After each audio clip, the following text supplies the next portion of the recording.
Class. इस video में हम कर रहे हैं चैप्टर 3 एक्सरसाइज 3.5 क्वेश्चन नंबर 3 से स्टार्ट करेंगे हम। So let's go.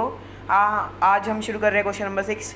इसका क्वेश्चन नंबर 6 है find all the prime factors of 1, 7, 2, 9 and arrange them in ascending order. Now state the relationship if any between the two consecutive prime factors. इसमें उसने hint भी दे दिया कि to consecutive prime factors में एक कोई relationship होगा, मतलब होगा। इफ़ एनी लिखा है लेकिन हो सकता है हो। अच्छा, पहले उन्होंने कहा प्राइम फैक्टराइजेशन करो 1, 7, 2, 9 की। आपको पता है प्राइम फैक्टराइजेशन कैसे करनी है। उसके आगे पहले हम क्वेश्चन समझते हैं ना।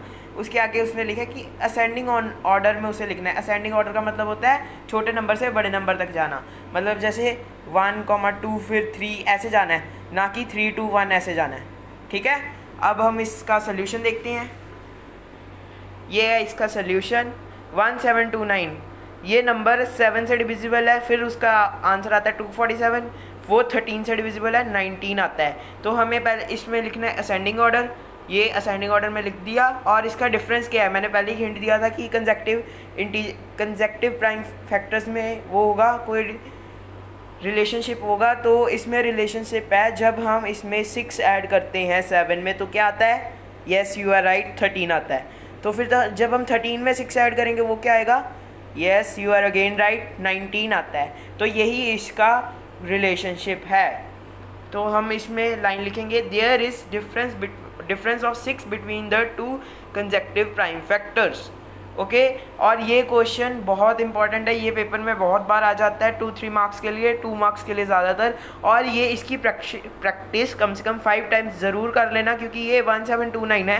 पहले 17 से डिविजिबल है, फिर 13 से, और ये बड़े नंबर्स हैं, बच्चों को ज़्यादातर मुश्किल लगते हैं, इसलिए इसकी प्रैक्टिस कर लेगा ना, ताकि पेपर में आप ना रुक जाओ, अड़ जाओ इस सम पर, और बाकी पेपर ना छूट जाए।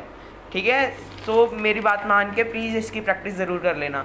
अब आते हैं हम क्वेश्चन नंबर 7 पे। The product of any 3 consecutive number is always divisible by 6। Verify this statement with the help of some examples.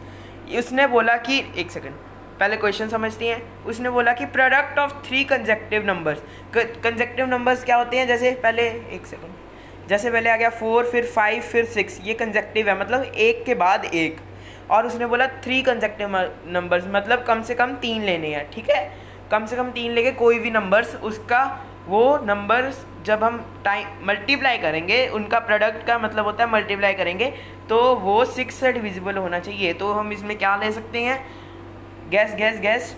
लेकिन चलो आप गैस करो, तब तक वीडियो रोक के गैस ज़रूर करना और कमेंट डाउन करना कि क्या किसका सही था।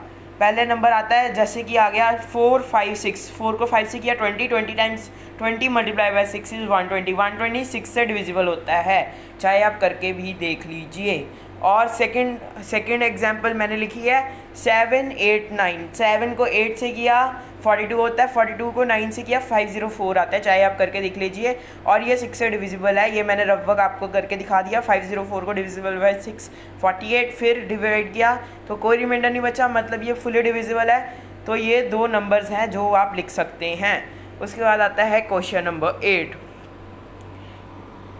तो स्टूडेंट्स, अगला क्वेश्चन शुरू करने से पहले मैं आपको बता दूं कि मैंने इसमें गलती कर दी। 7 8 जा 56 होता है, मैंने गलती से 42 कह दिया। 56 मल्टीप्लाइड बाय 9 504 देता है। और आपको ज़रूरी नहीं है कि यही 2 लिखने हैं, इन 2 में से कोई लर्न करना है, रटना है जिसे हम कहते हैं। आप कोई भी एग्जाम्पल ले सकते हो, लेकिन उसे चेक ज़रूर कर लेना। तो अब हम 8th क्वेश्चन शुरू करते हैं। 8th क्वेश्चन है the sum of 2 consecutive odd numbers is divisible by 4. Verify the statement and with the help of some examples. इसमें उसने बोला कि सम, अब पहले उसने कहा था कि प्रोडक्ट होना चाहिए, अब उसने कहा है कि सम हो। सम का मतलब क्या होता है? यस यू आर करेक्ट, सम का मतलब होता है ऐड करना। ऐड प्लस का साइन होता है, उसे सम कहते हैं। जैसे 2 + 5 ऐसे इसको करते हैं सम करना। ठीक है, तो इसकी फर्स्ट एग्जांपल हम ले लेते हैं। 3 + 5 8। 8 इज़ डिविजिबल बाय 4। 4 2 जा 8। ठीक है ना, पता है ना आपको 4 2 जा 8 होता है, तो ये डिविजिबल बाय 4 है, तो ये करेक्ट है। जैसे फिर अगली स्टेटमेंट हम ले सकते हैं 9 + 11 गिव्स अस 20। 4 5 जा 20। और आप और भी एग्जांपल्स, इसमें भी आप और भी एग्जांपल्स ले सकते हो, और लेकिन उन्हें चेक करना ज़रूरी है, क्योंकि आपके पेपर में मार्क्स इंपॉर्टेंट है ना, मार्क्स नहीं कटने चाहिए। और इसकी प्रैक्टिस कर लेना ज़रूर। अब 10th क्वेश्चन है, determine if 25110 is divisible by 45। उसने हिंट भी साथ में दिया, लेकिन ये आपको पेपर में शायद ना दिया जाए। डिविजिबल बाय 45 हिंट है 5 and 9 आर को प्राइम नंबर्स। को प्राइम नंबर्स क्या होते हैं आपको पता होगा, बताओ क्या होते हैं, गैस करो gas. Yes you guessed it right. को प्राइम नंबर्स वो होते हैं जिनका आपस में कॉमन फैक्टर 1 होता है। तो 45 को 9 and 5 45 के को प्राइम नंबर्स है, इनका आपस में कॉमन फैक्टर 1 है। और हमने ये पिछली एक्सरसाइज में भी किया था कि अगर ये दो नंबर से 25110 ये नंबर इन दो नंबर से डिविजिबल है तो ये 45 से भी होगा, ये रूल है। ओके, तो अब हम आते हैं, पहले हम करेंगे डिविजिबिलिटी चेक बाय 9। ठीक है, डिविजिबिलिटी, एक सेकंड मैं रोटेट कर रहा हूँ ज़रा फ़ोन। डिविजिबिलिटी चेक बाय 9 करेंगे हम। तो 9 से डिविजिबिलिटी चेक किया हमने, 25110 इन सबको ऐड किया तो क्या बना 9। 9 अपने आप से डिविजिबल है, 9 विच इज़ डिविजिबल बाय 9,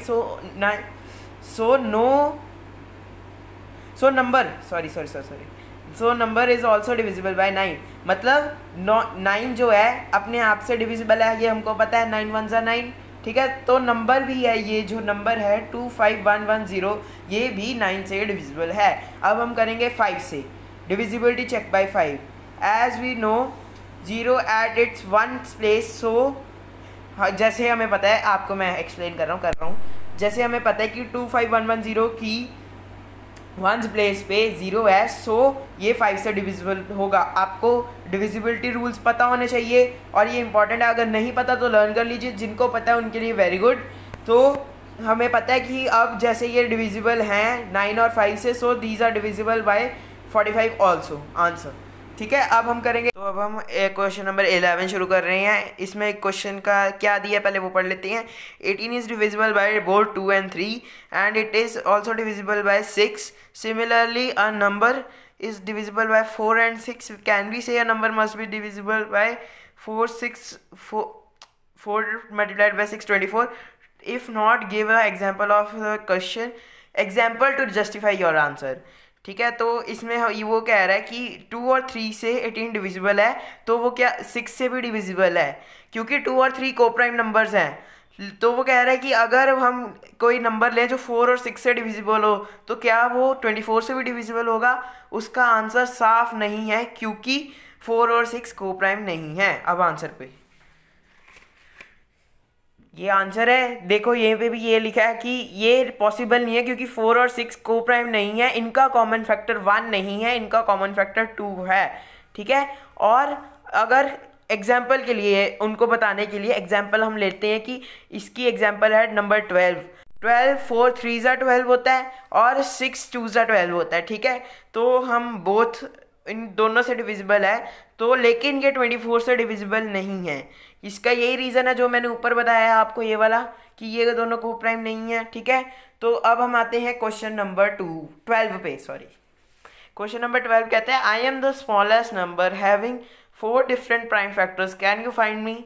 ये छोटा सा रिडल है, प्यारा सा रिडल है और आसान भी है अगर आप सोचो तो। इसने कहा है कि 4 डिफरेंट प्राइम फैक्टर और ये स्मॉलेस्ट है। स्मॉलेस्ट नंबर है तो क्या बिगेस्ट प्राइम फैक्टर से बनेगा, नहीं ना, स्मॉलेस्ट से शुरू होगा। तो हम पहले स्मॉलेस्ट प्राइम फैक्टर से जाते जाएंगे, 4 प्राइम फैक्टर्स लेंगे पहले, वो है 2 3 5 7। पता ही है प्राइम फैक्टर्स 2 से शुरू होते हैं और चौथा नंबर 7 आता है बीच में। तो हम लेंगे पहले स्मॉलेस्ट 2, उससे बड़ा 3, फिर उससे बड़ा 5, फिर उससे बड़ा 7। ये 7 तक आ गए, इनको मल्टीप्लाई किया तो 210 आया, वही आपका आंसर है। उसने क्या पूछा था, smallest number having 4 prime factors. तो 4 प्राइम फैक्टर्स भी है और वो स्मॉलेस्ट नंबर भी है, क्योंकि वो सबसे छोटे प्राइम फैक्टर्स से मिल रहा है। Okay, have a nice day and do practice of it.